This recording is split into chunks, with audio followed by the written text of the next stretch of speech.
Good morning. Right, today you're going to be looking at depositional landforms. So we've covered the erosional ones in the last video, and now you've got the depositional ones. So these are all ones that are the resulting landform is due to an accumulation of sediment. So we talked about the three erosional processes, three coastal processes. The first one being erosion, when the material was actually excavated and taken away. The second one being transportation, which forms some of the depositional landforms. But the biggest one, our third process, deposition, is when the material is actually dropped. And that's what's going to form these depositional landforms. The first one we're going to look at is beaches. I'm going to do 3 different videos for this one because it's a lot of information. So we do beaches first of all. I'll do a separate video on spits and bars, and then a separate one again on sand dunes. So beaches, we tend to find there are 2 different types of beaches, and both of them will form where there are areas of deposition. So we need enough of a low energy environment for material to be dropped. But depending on what type of beach you end up with, depends what sort of low energy environment you're going to have. So pebbles are quite big, quite cumbersome, quite heavy. So actually you can still have quite big destructive waves and still get a pebble beach. However, sandy beaches, if there's too much energy and you get destructive waves, a lot of the sands will be taken away. So we tend to find sandy beaches only happen in very low energy environments where it's nice and sheltered, and we've probably got more constructive waves, and then the occasional storm will bring some big destructive ones. So depending on what type of beach we have, depends on what type of features we get. You'll see more features as such with a sandy beach, and when we go and do our trip to West Wittering, you'll see some of those features that we'll draw in a second. And if you've been down to Southsea Beach, you'll of course encountered a pebble beach. There are both, of course, on Hayling Island as well. So again, hopefully you've got some knowledge of what they end up looking like. So a sandy beach, what we tend to find is that if you were to cut the beach in half and do what we call a beach profile, so from the back of the beach all the way down to the shore, you'll find your beach profile looks very, very, very gentle. And then let's put the sea in the bottom. There we go. And there's our sea. So it'd be very, very flat, very, very gentle. You won't get many sort of big defining features, although we do get a few, and we're going to do those in a second because we find similar features on different beaches. These are just less noticeable, I suspect, on a sandy beach. A pebble beach, however, will have quite a steep profile. I'll explain why in a second. So what you tend to find with a pebble beach is you'd have like a series of big kind of lumps, but notice the actual profile of that beach is much, much steeper. And that's because with a sandy beach, we get mainly constructive waves, and those are very gentle. So what they do is they gently sort of roll up the beach, slowly depositing material. Whereas on a pebbly beach, we get these big destructive waves that will sort of scour the beach, ending up taking the material from the bottom here and steepening the profile. So of course with Pebble Beach, you're going to have big parts of sediment, and with a sandy beach, you're going to have your tiny, tiny little particles. We do find, however, with a pebble beach, something happens as we go back through the profile. So all of these pebbles down here, remember we've got some nice big erosive waves. We tend to find sorry, the dogs are going. They tend to take these pebbles, it will pick them up, it will hurl them up the beach if we get a big storm. But the biggest ones will be the ones that end up at the back of the beach. They'll only be moved where we get really, really big storm. And when we get a very big storm, those of you who've been down Southsea seafront, when there's a big storm, the pebbles get chucked up all the way even onto the road sometimes. So if you've got any really big pebbles here, those in a storm will be thrown to the back, what we call a storm beach. So you'd end up with really big particles of sediment at the back of your storm beach. But these particles down here, they're much easier to move, so they'll kind of get picked up and moved around a lot. And again, we're going to get erosion going on here. So again, if you remember the types of erosion we talked about as hydraulic action, which is just the power of the waves itself, hurling itself against a cliff, forces the air into cracks in the cliff breaks.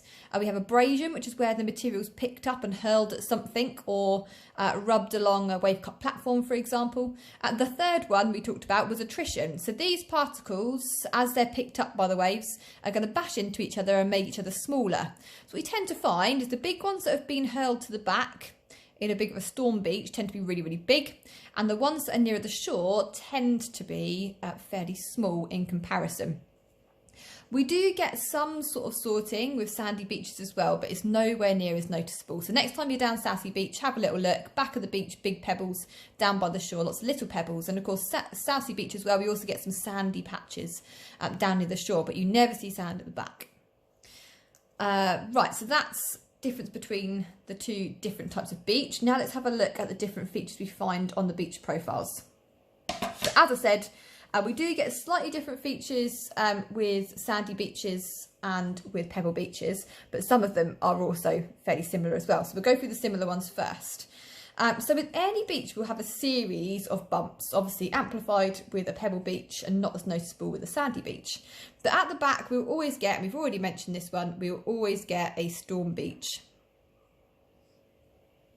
And that is simply beach material that during a storm has been thrown there and tends to be the bigger stuff that doesn't get moved day to day.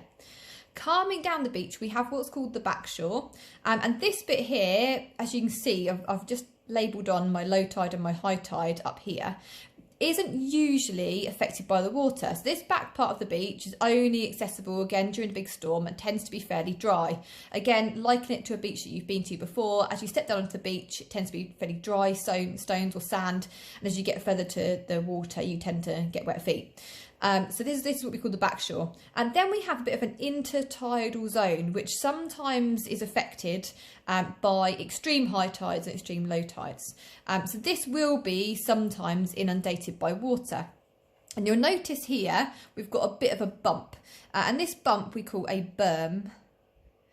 Now, sometimes you only get one berm, and sometimes you get multiple berms, but these are almost lines that indicate where the high tide has been. So just above where the high tide mark is, you'll get this accumulation of sediment. And all this means is that when the tide was high, the waves, be they constructive or destructive, deposited some material here and it's left behind. So when the tide then goes back out, you end up with this accumulation left here, and we call that a berm.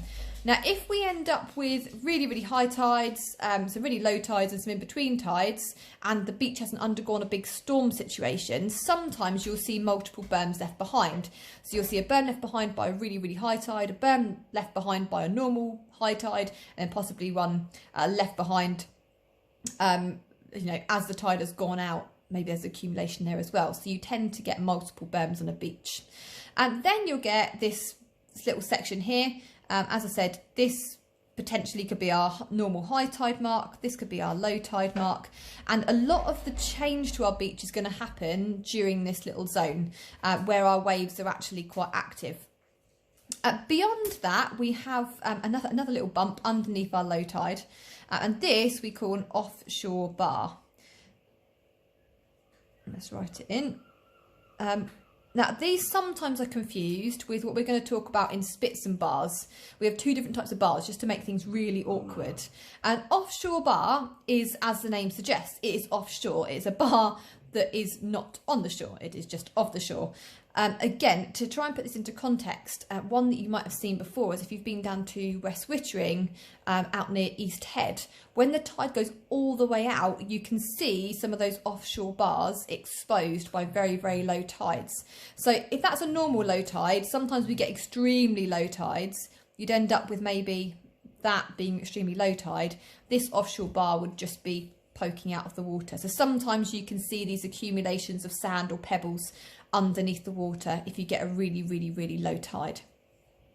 Again, that's most of our features that you'd find on any bog standard beach. There are a few different ones, and I'm going to go over to the textbook for this. I know you've got a copy of this online somewhere. There's a really nice photograph that shows this perfectly. We will, let's line it up and I'll attempt to zoom in a bit. We will see a lot of these features when we go and do our field work, whenever that may be. But if we get a sandy beach, we tend to find other features as well. And we will find all of these when we go and do our West Wittering's work. So right at the back of the beach, we get sand dunes, and we're going to cover those in the next video or the video after. Again, we get a berm, so we still get that accumulation of sediment at the back of the beach like we talked about a second ago. And we get the dry backshore, again, that we talked about, where the tide doesn't usually get to. But then we get these other features. So you can see there's these kind of little ridges or ripples in the sand. And yeah, the waves as the tide goes out will leave behind these little ripples in the sand. Then sometimes we'll get, again, a little accumulation of sediment, which we call a beach ridge. And then behind a ridge, we'll often get a little area where the water's kind of got stuck called a runnel. So we'll often talk about ridges and runnels. So ridges being the high bits, runnels being the low bits where we get the water accumulated, and ripples, or sometimes they're called riffles as well. But with a sandy beach, you can often see the beach is really, really, really quite wide. Again, Pebble Beach tends to be a bit smaller, and we'll see the extent of how wide a beach can be again when we go down to West Wittering. So for beaches, that is it. Join me in my next video for spits and bars.